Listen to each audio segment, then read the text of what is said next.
అవసరం లేదు. ఎప్పుడు ఎలా ఉండాలో తెలుసండి మనం. నాకు తెలిసిన ఒక మంచి ఆత్మీయ సహోదరుడు నా జీవితంలో నాకు ఇచ్చిన ఒక ఉత్తమమైన సలహా. ఆయన నన్ను చూసి ఎంతగానో మెచ్చుకొని నన్ను గౌరవించి నన్ను ప్రోత్సహించి ఓ మాట చెప్పారు. ఏమంటే, అమ్మ నువ్వు ఎప్పుడు బెంజ్ కార్లా ఉండాలి అని అనుకుంటున్నావా, లేదంటే ఒక మంచి అంబాసిడర్లా ఉండాలనుకుంటున్నావా, లేదంటే అంబులెన్స్ లా ఉండాలనుకుంటున్నావు అన్నాడు. నాకు అర్థం కాలేదు. ఇదేంటి అసలు, ఈ ముందు రెండు ఎవరైనా చూస్ చేసుకుంటే ఏం చూస్ చేసుకుంటారు? బెంజ్ కారే చేసుకో. బికాస్ వేగం, స్పీడ్, పరిగెట్టడమే. వేగానికి వేగం, అందానికి అందం, గౌరవానికి గౌరవం. ఎవడైనా కారు కొనాలనుకుంటే జీవితంలో ఒకసారైనా బెంజ్లో ఎక్కాలనుకుంటాడు కదా. అంబాసిడర్ అంటే దాని కథ అయిపోయింది. అది ఎప్పుడో మన చిన్నప్పుడు. అది ఎవరైనా కొనుక్కోవాలనుకుంటే ఇప్పుడు అంబాసిడర్ కొనుక్కోవాలనుకోడు, ఏం కొనుక్కోవాలనుకుంటాడు?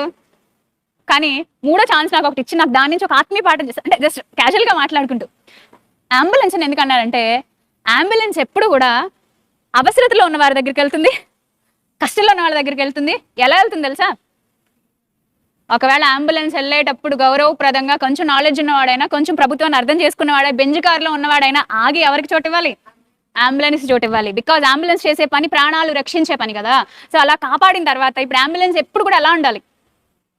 గాలి లేదండి అంబులెన్స్కి, బండి బోర్కొచ్చేసిందండి, అయ్యో ఇంజిన్ ఆయిల్ పెట్టించలేదండి, రేడియేటర్లో నీళ్ళు వెళ్ళక కాబట్టి రాత్రి చూసుకోలేదు కాబట్టి ఆగిపోయింది, ఇలాంటి కబుర్లు చెప్పకూడదు. అంబులెన్స్ ఎలా ఉండాలి? ఇప్పుడు ఎనీ టైం రెడీగా ఉండాలి. తుప్పు పట్టకూడదు, దాని రంగు పోయినట్టు ఉండకూడదు, అది చాలా నీట్గా ఉండాలి. మళ్ళీ టైర్లు బాగుండాలి, పెట్రోల్ ఎప్పుడు ఫుల్ ట్యాంక్ లో ఉండాలి, డ్రైవర్ ఎప్పుడు కూడా నీట్గా అలర్ట్ గా ఉండాలి. సో ఇలాంటి పరిస్థితుల్లో ఉన్న మన సేవకులు చూస్తున్నాం కదా. నువ్వు ఎలా ఉంటావు అని నన్ను అడిగినప్పుడు నేను అదే దేవుని పనికి అందుబాటులో ఉండాలి. నేను ఒక మాట చెప్తున్నానండి, యేసయ్య ఎంత గొప్ప బోధకుడు అంటే అందరికీ అందుబాటులో ఉండే బోధకుడు అండి. అందుకే నేను గుండెల్లో ఉండిపోయాడు. ఆయన గుండెల్లో చేర్చబడ్డాడు. ఎంతమంది గుండెల్లోకి వెళ్ళాడు ఆయన. అసలు ఆలోచిస్తుంటే ఆయన చేసిన కార్యాలు, ఆయన చేసిన పరిచర్య మనకు ఆశ్చర్యాన్ని మిగులుస్తుంది. ఇక్కడ ఏమంటున్నాడు? ఇక్కడ చూడండి, మీరు ఏకాంతంగా అరణ్య ప్రదేశానికి వచ్చి. సో ప్రభు టీచర్ కంటిన్యూస్ గా శుద్ధముక్క అరగదీసేసినట్టు అరిగిపోండరా పనిలో అనట్లేదు. ఏమంటున్నాడు? ఏకాంతానికి ఉన్న విలువను చెప్తున్నాడు మన ప్రభువు, మన గురువు. నేను ఇప్పుడు మిమ్మల్ని సూటిగా అడుగుతున్నా, మీరు ఏకాంతంగా గడపడానికి టైంని కేటాయించుకోగలుగుతున్నారా? మీ ఏకాంత సమయంలో కూడా మీ చేతిలో తెలియకుండానే అతుక్కుపోయి ఫోన్ రాకుండా చూసుకోండి. వచ్చేస్తుంది ఈరోజు చాలా మందికి.